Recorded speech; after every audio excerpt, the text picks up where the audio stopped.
Assalamualaikum warahmatullahi wabarakatuh. Alhamdulillahirabbil alamin. Wa bihi nasta'in wa la umurid dunya waddin. Wassalatu wassalamu ala asyrofil anbiya'i wal mursalin wa ala alihi wa sahbihi ajmain amma ba'du. Puji syukur kehadirat Allah Subhanahu wa taala yang telah memberikan kita hikmat serta hidayat. Juga sholawat serta salam kepada baginda Nabi Muhammad SAW yang telah membawa kita dari zaman kegelapan hingga zaman yang terang benderang ini. Oke. Pada kesempatan kali ini, saya akan membawakan ceramah tentang pengaruh mindset dalam kehidupan. Nah, tentunya saya akan membawakan topik utama, yaitu growth mindset. Apa sih growth mindset itu? Growth mindset dapat diartikan sebagai pola pikir seseorang yang memahami bahwa kemampuan ataupun bakat yang dimiliki seseorang sejak kecil adalah sebuah permulaan. Mereka memahami bahwa kemampuan dan bakat tersebut bisa terus dikembangkan dengan kerja keras dan dedikasi. Nah, pemilik growth mindset ini sangat menghargai segala proses. Mereka tidak menjadikan kegagalan sebagai sebuah akhir, melainkan menjadikan kegagalan tersebut sebagai tangga untuk menuju ke tahap berikutnya. Nah, ketika di dalam sebuah kegagalan ada reaksi terhadap permasalahan tersebut. Reaksi ini mencerminkan pola pikir seorang, yaitu reaksi fixed mindset ataupun growth mindset. Nah, orang yang memiliki fixed mindset itu sangat tidak suka kegagalan. Mereka selalu berusaha untuk mendapatkan sesuatu dengan waktu yang cepat ataupun sekali coba. Nah, biasanya orang yang memiliki fixed mindset ini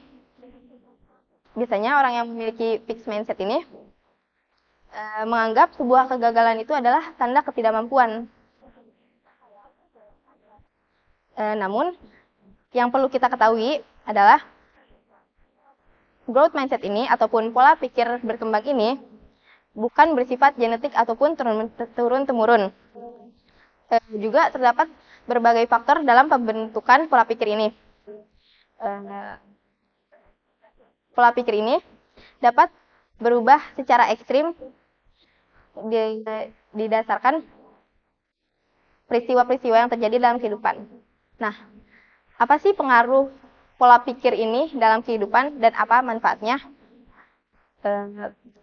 Manfaatnya itu, pertama, menyadari bahwa kegagalan bukanlah sebuah akhir. Memiliki pola pikir growth mindset membantu kita untuk menerima kegagalan dan kita bisa menyadari bahwa kegagalan bukanlah hasil yang mutlak. Kita bisa menyadari bahwa segala sesuatu yang terpenting adalah prosesnya. Nah, yang kedua adalah menjadikan sebuah permasalahan menjadikan tantangan. Memiliki growth mindset mempermudah kita untuk melihat sebuah permasalahan menjadikan sebuah tantangan yang mendapat pemecahan dan bukanlah sebuah rintangan yang tidak dapat terselesaikan. Nah, permasalahan yang muncul ini dapat membantu kita untuk mengasah skill berpikir kritis dan analitis. Ketiga, itu menjadi produktif. Pola pikir utama growth mindset adalah kemampuan dan bakat yang dimiliki seseorang itu akan selalu bisa dikembangkan dengan kerja keras seorang tersebut. Nah, pemilik growth mindset ini memiliki keberanian untuk mencoba hal-hal yang baru. Kemudian, mereka berani untuk menantang diri sendiri. Juga, mereka percaya mereka bisa mendapatkan hal yang sebagian orang menganggap itu mustahil. Nah, dari manfaat-manfaat tersebut, kita bisa menerapkan pemikiran growth mindset ini di kehidupan kita sehari-hari. Contohnya, kita tidak takut untuk belajar. Dengan growth mindset ini, kita tidak takut untuk mencoba hal yang baru. Kita tidak takut untuk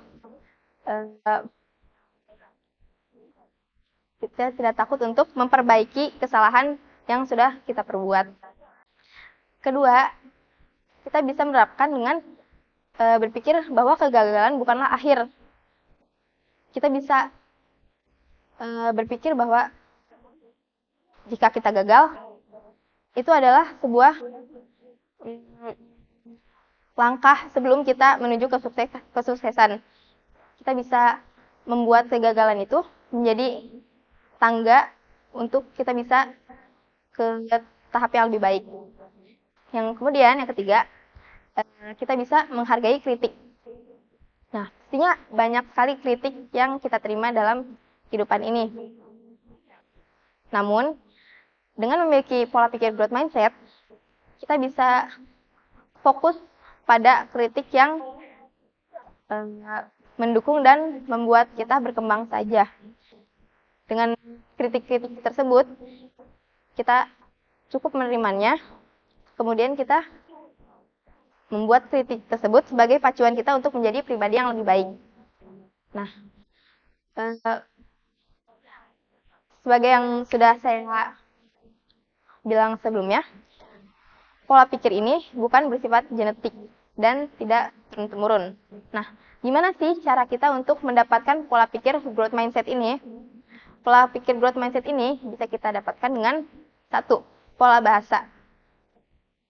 Kita bisa mengubah pola bahasa kita untuk sesuatu yang positif. Kita bisa mengubah pola bahasa kita menjadi lebih positif dan mendukung. Contohnya, ketika kita gagal, pastinya akan ada pikiran yang saya gagal. Udahlah, gagal lagi, capek, saya nyerah aja. Nah, mulailah untuk merubah pola pikir tersebut menjadi lebih positif dan lebih baik. Seperti, saya gagal. Mungkin ada kesalahan yang saya perbuat ataupun ada kekeliruan yang saya perbuat sebelumnya. Saya gagal. Mungkin kita bisa pakai cara ini untuk kedepannya. Kedua, itu mengutamakan proses. Untuk sebagian orang, dan kebanyakannya untuk saat ini, mereka menilai sesuatu hal dari proses akhir. Padahal, untuk pola pikir growth mindset ini, hasil akhir tersebut adalah bonus dari segala proses yang telah kita laluin. Ketiga, kita bisa menerapkan dengan berdamai dengan diri sendiri. Nah, pemilik growth mindset ini mempunyai skill ataupun kemampuan, yaitu bisa berdamai dengan diri sendiri dan memaafkan diri sendiri. Kenapa sih kita harus punya kemampuan tersebut agar memiliki pola pikir seperti ini?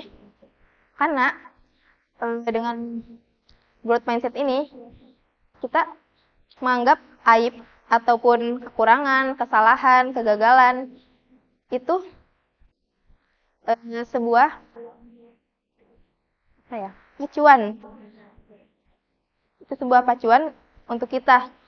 Kita nggak bisa menganggap aib ataupun kekurangan diri kita sendiri sebagai kegagalan, ketidakmampuan, dan kesalahan. Dan begitu, jika kita menganggap itu sebagai pacuan, semangat, dan kita bisa berdamai, kita bisa terus menjadi berusaha yang lebih baik. Kemudian, refleksi diri. Agar memiliki pola pikir growth mindset, pemilik pola pikir ini selalu merefleksikan diri, yaitu mereka akan menata tujuan-tujuan mereka dan mereka akan menentukan gimana jalannya agar kita bisa mencapai tujuan tersebut. Nah, kesimpulannya, pola pikir ini sangat penting dan bisa mempengaruhi kehidupan kita sebagai manusia. eh, dengan pribadi dan pola pikir growth mindset, kita akan menjadi pribadi yang lebih baik. Kemudian kita bisa menerima kegagalan dengan lapang dada, kemudian terus bersemangat untuk memperbaiki kegagalan tersebut dan menuju tujuan kita. Ya, mungkin cukup yang saya sampaikan hari ini. Wallahu muwaffiq ila aqwamit thoriq. Wassalamualaikum warahmatullahi wabarakatuh.